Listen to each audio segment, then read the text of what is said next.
క్రోధీనామ సంవత్సరం తులారాశి ఫలితం. తులారాశికి గురుడు వృషభ రాశి యందు 8వ ఇంట,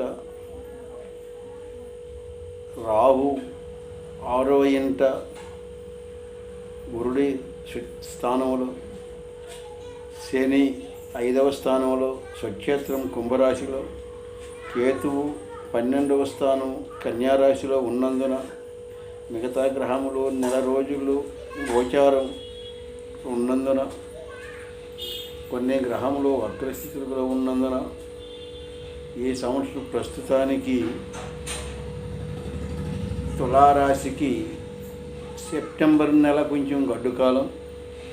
తదుపరి నెలలన్నీ అనుకూలంగా ఉంటాయి. నష్టమైతే పెద్దగా లేదు. వ్యాపార వ్యవహారములన్నీ అనుకూలిస్తాయి. పిల్లల విషయంలో చదువు అన్నీ కూడా అనుకూలంగా ఉంటుంది. వివాహము మరియు వగైరా శుభకార్యములు, గృహప్రవేశం పుట్టిన ఏవైనా ఉన్నా కూడా అన్నీ అనుకూలంగా ఉంటాయి. ఆదాయం బాగుంటుంది. ఖర్చులు కూడా న్యాయపరమైన ఖర్చులు ఉంటాయి. ఆరోగ్యపరంగా బాగుంటుంది. నష్టమైతే మాత్రం పెద్దగా లేదు.